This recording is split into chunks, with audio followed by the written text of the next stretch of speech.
Queridos hermanos, iniciamos la lección divina de este día, miércoles 25 de octubre, miércoles de la semana 29 del tiempo ordinario. Por la señal de la Santa Cruz de nuestros enemigos, líbranos, Señor Dios nuestro, en el nombre del Padre, y del Hijo, y del Espíritu Santo. Amén. Señor mío y Dios mío, creo firmemente que estás aquí, que me ves, que me oyes. Te adoro con profunda reverencia, te pido perdón de mis pecados y gracia para hacer con fruto este tiempo de lección divina. Madre mía Inmaculada, San José, mi Padre y Señor, Ángel de mi guarda, interceded por mí. En este día, miércoles, continuamos con la lectura de la carta del apóstol San Pablo a los romanos. Leemos el capítulo 6, versículos 12 al 18. Hermanos, no dejen que el pecado domine su cuerpo mortal y los obligue a seguir sus malas inclinaciones. No pongan sus miembros al servicio del pecado como instrumentos de maldad. Por el contrario, pónganse al servicio de Dios, puesto que habiendo estado muertos, Él les ha dado la vida. Pongan también sus miembros a su servicio, como instrumento de santidad. El pecado ya no volverá a dominarlos, pues no viven ustedes bajo el régimen de la ley, sino bajo el régimen de la gracia. Podemos entonces pecar, puesto que ya no vivimos bajo el régimen de la ley, sino bajo el régimen de la gracia. De ningún modo. ¿Acaso no saben ustedes que al someterse a alguien para obedecerlo como esclavos, se hacen sus esclavos? Si ustedes son esclavos del pecado, es para su propia muerte. Si son esclavos de la obediencia a Dios, es para su santificación. Pero gracias a Dios, ustedes, aunque fueron esclavos del pecado, han obedecido de corazón las normas de la doctrina evangélica que se les han transmitido, y así, una vez libres del pecado, se han hecho esclavos de la santidad. Palabra de Dios. San Pablo, al continuar hablándole en su carta a los romanos, comienza a hablar ahora sobre la liberación del pecado, que va a ser, lógicamente, la gran liberación. Recordemos que San Pablo de lo que está hablando es de esa obra salvadora de Dios que se nos ofrece, y ha explicado cómo se accede a esa obra salvadora a través de la fe. No hay otro camino para acceder a la obra de salvación de Dios si no es por el camino de la fe. Y nos ha venido explicando cómo es ese camino de la fe. Y ahora va a entrar en lo que es central en cuanto a la salvación. ¿La salvación en qué consiste? Específicamente en liberarnos del pecado. La gran liberación que nos ofrece Dios es sinónimo de la gran salvación que nos ofrece Dios. Es esa, la salvación del pecado, la liberación del pecado. Y por eso San Pablo empieza esta parte diciendo: no dejen que el pecado domine su cuerpo mortal. No dejarnos dominar por el pecado, pero apela inmediatamente al cuerpo. ¿Por qué apelar al cuerpo? Porque lógicamente todos los pecados han entrado en sus tentaciones desde fuera. El pecado nunca se produce fuera del ser humano. Esto nuestro Señor Jesucristo nos lo ha dicho con total claridad. No son las cosas que vienen de afuera, pero lógicamente nosotros tenemos una inclinación a las cosas del mundo que nos llevan al pecado. Y entonces, ¿qué es lo que tenemos que hacer? Liberar nuestro cuerpo mortal para no ser dominados por el pecado. Y dice San Pablo, de tal manera que no los obligue a seguir sus malas inclinaciones. ¿Qué está diciendo San Pablo entonces? Que hay que fortalecer nuestro espíritu para fortalecer también nuestro cuerpo, de tal manera que no seamos obligados a seguir las malas inclinaciones. Si nosotros nos fijamos, la inclinación al pecado nunca va a ser el problema. Todos estamos inclinados hacia el pecado. Todos tenemos ganas, todos tenemos deseos, todos tenemos necesidades de una cosa o de otra. Pero no es eso lo que va a determinar el pecado. El pecado está determinado por seguir esas malas inclinaciones. Esto es muy importante porque a veces se nos venden ciertas condiciones como si fueran imposibles de vencer o que la exigencia a algunas personas es mayor que a otras. Te pongo un ejemplo clarísimo en nuestros días. Una persona dice, yo tengo inclinación, gusto por las personas de mi mismo sexo, pero a mí la iglesia me trata mal, me trata de un modo en el cual me rechaza por mis inclinaciones. Falso, absolutamente falso. ¿Por qué? Porque todos tenemos que luchar en contra de las inclinaciones que no van de acuerdo a la ley de Dios. Por más que esas inclinaciones sean gigantescas, por más que esas inclinaciones sean tremendamente fuertes. Ocurre exactamente lo mismo con una persona que tiene inclinación, gusto por el mismo sexo, como aquel esposo que tiene inclinación hacia su secretaria o hacia cualquier otra mujer. Y entonces, ¿qué tendrá que hacer uno y el otro? Luchar contra esas inclinaciones. Y nunca vamos a poner de excusa, pero es que tengo muchas ganas. Sí, lógico, la tentación es así. Toda tentación, toda inclinación hacia el mal produce deseos, produce ganas en nosotros. Y lo que nos está diciendo San Pablo es el camino de la liberación. Vamos a tener que luchar contra esas inclinaciones, no dejar que el pecado domine nuestro cuerpo mortal. Cuando nosotros al cuerpo le damos lo que nos pide, cuando le damos efectivamente lo que tengo ganas, deseos, inclinaciones, entonces ¿qué hago? Acostumbro al cuerpo a recibir eso. ¿Y en qué me voy a convertir? Me voy a convertir en un pecador que va a terminar en el estado de la esclavitud, como va a explicar después San Pablo. Fíjate la expresión que utiliza además porque es preciosa. No ponga sus miembros al servicio del pecado. ¿A qué se refiere con respecto a los miembros? A los miembros de nuestro cuerpo, es decir, a cada una de las partes de nuestro cuerpo. Que santifiquemos nuestro cuerpo, que lo santifiquemos alejándolo de esas tentaciones y luchando contra ellas, para que no sean instrumentos de maldad. Y nos dice, por el contrario, pónganse al servicio de Dios. ¿Por qué? Porque ustedes que estaban muertos, Él les ha dado vida. Pongan también los miembros, sus miembros al servicio como instrumentos de santidad. Fíjate que el camino de santidad no es un camino desprendido del cuerpo. Es un camino en el cual el ser humano lucha en su integridad, cuerpo y alma. Por eso va a ser siempre tan importante desarrollar también esa fortaleza en nuestro cuerpo para dominarlo.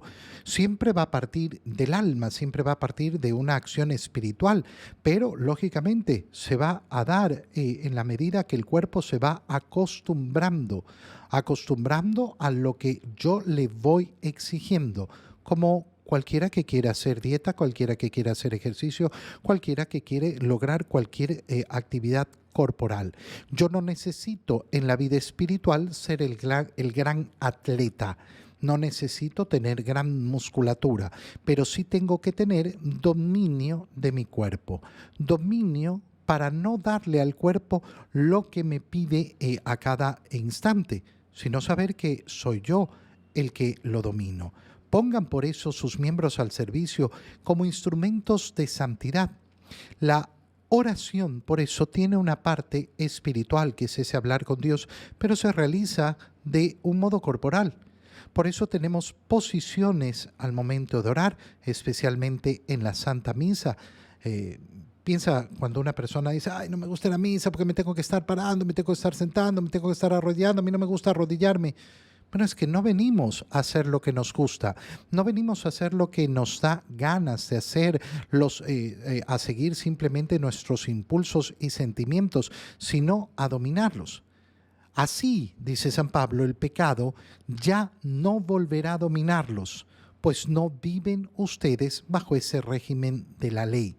Y lanza una pregunta que puede ser un poco extraña. ¿Podemos entonces pecar, puesto que ya no vivimos bajo el régimen de la ley? ¿Qué está diciendo San Pablo? ¿Acaso está hablando de la imposibilidad de pecar? No, está diciendo que lógicamente, si abrimos los ojos y vemos la vida a la cual nos ha llamado el Señor, la gracia que nos entrega, no queremos seguir siendo esclavos. ¿No saben ustedes que al someterse a alguien para obedecerlo como esclavos se hacen sus esclavos? Entonces no se sometan al pecado, porque entonces serán esclavos del pecado. ¿Y qué lograrán con ello? Su propia muerte. Tienen la posibilidad de vivir en plenitud la vida de gracia que nos da el Señor. Bueno, aprovechémosla y convirtámonos no en esclavos del pecado, sino en esclavos de la santidad. En el Evangelio, leemos el Evangelio de San Lucas, capítulo 12, versículos 39 al 48. En aquel tiempo Jesús dijo a sus discípulos: fíjense en esto. Si un padre de familia supiera a qué hora va a venir el ladrón, estaría vigilando y no dejaría que se le metiera por un boquete en su casa. Pues también ustedes estén preparados, porque a la hora en que menos lo piensen, vendrá el Hijo del Hombre. Entonces Pedro le preguntó a Jesús: ¿dices esta parábola solo por nosotros o por todos? El Señor le respondió: supongan que un administrador, puesto por su amo al frente de la servidumbre, con el encargo de repartirles a su tiempo los alimentos, se porta con fidelidad y prudencia. Dichoso ese siervo si el amo, a su llegada, lo encuentra cumpliendo con su deber. Yo les aseguro que lo pondrá al frente de todo lo que tiene. Pero si ese siervo piensa: mi amo tardará en llegar, y empieza a maltratar a los otros siervos y siervas, a comer, a beber y a embriagarse, el día menos pensado y a la hora más inesperada, llegará su amo y lo castigará severamente y le hará correr la misma suerte de los desleales. El siervo que, conociendo la voluntad de su amo, no haya preparado ni hecho lo que debía, recibirá muchos azotes, pero el que sin conocerla haya hecho algo digno de castigo, recibirá pocos. Al que mucho se le da, se le exigirá mucho, y al que mucho se le confía, se le exigirá mucho más. Palabra del Señor. Recordemos que ayer leíamos cómo el Señor nos manda a estar vigilantes, listos, preparados, con la túnica puesta, las velas encendidas, siempre porque no sabemos la hora de la llegada del Señor. Ahora continúa ese discurso que ha partido de ese cuidado con la avaricia. Cuidado con estar mirando las cosas de este mundo como si las cosas de este mundo representaran la verdadera riqueza. Y entonces estén listos, tengan el corazón suelto, no atado a las cosas de este mundo. Y al continuar dice: fíjense, si un padre de familia supiera a qué hora va a venir el ladrón, estaría vigilando y no dejaría que se le metiera por un boquete de la casa. Ustedes, de la misma manera, estén preparados. Estén preparados. ¿Por qué? Porque cuando menos lo piensen, vendrá el Hijo del Hombre. Interrumpe entonces la conversación Pedro. Y Pedro le pregunta al Señor: ¿dices esta parábola solo por nosotros o por todos? ¿Cuál es la respuesta que da Jesús? La respuesta que da Jesús, en resumen, es la siguiente: por todos, pero cada uno, de acuerdo a su responsabilidad, va a ser juzgado. Y entonces, atentos cada uno con la responsabilidad que tiene. ¿Por qué? porque ninguno será juzgado por lo que haga el otro o por lo que se le dio al otro. Y entonces la respuesta del Señor es verdaderamente hermosa. ¿Qué hace Jesús? Le dice, supongan que un administrador puesto por su amo al frente de la servidumbre debe repartir los alimentos y se porta con fidelidad y prudencia. Fíjate en la imagen que está utilizando. Pedro le está haciendo la pregunta. ¿Lo dices por nosotros? Bueno, ustedes son los administradores. En primer lugar, le voy a dar la respuesta a quién, a ti, Pedro, que me estás preguntando. Yo te he elegido a ti como administrador. ¿Para qué? Para que con fidelidad y prudencia repartas a su tiempo los alimentos al pueblo. ¿Cuáles alimentos? Los alimentos espirituales de la salvación que nos ha dejado Dios. Y entonces le está diciendo a Pedro, mira, tú vas a ser juzgado por la responsabilidad que se te ha entregado. ¿Qué tienes que entregar? Tienes que entregar la palabra de Dios, tienes que entregar esa palabra de Dios hecha carne que se nos entrega en la Eucaristía. Esa es la labor del sacerdote. Vas a tener que cumplir. Qué precioso es que justamente el Señor utilice la imagen de la entrega del alimento, porque entonces nos lleva inmediatamente a pensar en ese doble alimento que es la Eucaristía. El alimento de la palabra de Dios en primer lugar y el alimento del cuerpo y de la sangre de Cristo. Bueno, esta es tu misión. Cuidado, yo vuelva y te encuentre que no estás cumpliendo con tu deber, pensando, mi amo tardará, el Señor no llega, y entonces maltrata a los otros siervos y siervas, se pone a comer, a beber, a embriagarse. Bueno, ¿qué va a ocurrir? El día menos pensado va a llegar su amo. ¿Y qué es lo que va a ocurrir? Lo castigará severamente y le hará correr la misma suerte que los desleales. Es decir, en resumen, por más que tú hayas sido elegido, Pedro, para ser el primer papa, para ser sacerdote, vas a ser juzgado por eso que se te ha dado. Y así cada uno va a ser juzgado de acuerdo a lo que se le ha dado.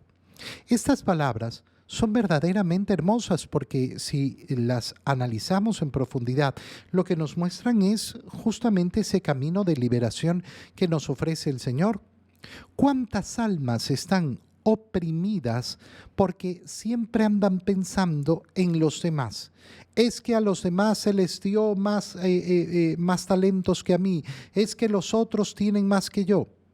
Bueno, tú no vas a ser juzgado por lo que tienen los otros. Tú vas a ser juzgado por lo que se te dio a ti, no por lo de los otros. Y entonces, ¿qué produce este pensamiento? ¿Qué produce este conocimiento? Liberación. ¿Yo para qué tengo que estar preocupado de los talentos de los otros, de lo que hacen los otros, de lo que dicen los otros? Yo tengo que estar preocupado de mi responsabilidad. El siervo que conociendo la voluntad de su amo no haya preparado ni hecho lo que debía, recibirá muchos azotes. Pero el que sin conocerla haya hecho algo digno de castigo, recibirá pocos. Fíjate cómo nos está diciendo el Señor, cada uno va a recibir de acuerdo a su condición. Esto es tan importante cuando nos preguntamos, pero ¿y qué va a pasar con esta persona que nunca conoció a Dios? Será juzgado de acuerdo a eso, a no haber conocido nunca a Dios. No va a ser juzgado de acuerdo al criterio con el que tú y yo vamos a ser juzgados. Porque tú y yo no nos podemos presentar el día de mañana delante de Dios y decir, no, es que no me enteré. No, yo sí me enteré. Tuve la fortuna, tuve la gracia, tuve el don de saber, de conocer. Y de acuerdo a eso es que voy a ser juzgado. Y termina el Señor, por tanto, diciendo, al que mucho se le da, se le exigirá mucho, y al que mucho se le confía, se le exigirá mucho más. Qué importante es, por un lado, liberarnos de las ideas que nos lleven a pensar en que yo voy a ser juzgado más allá de mis capacidades. No, no voy a ser juzgado más allá de mis capacidades. Pero por otro lado, qué importante es conocer cuáles son mis capacidades y, por tanto, cuáles son mis responsabilidades. Te doy gracias, Dios mío, por los buenos propósitos, afectos e inspiraciones que me has comunicado en este tiempo de lección divina. Te pido ayuda para ponerlos por obra. Madre mía Inmaculada, San José, mi Padre y Señor, Ángel de mi guarda, interceded por mí. María, Madre de la Iglesia, ruega por nosotros. Queridos hermanos, reciban mi bendición en este día en el nombre del Padre, y del Hijo, y del Espíritu Santo. Amén. Un muy feliz día para todos.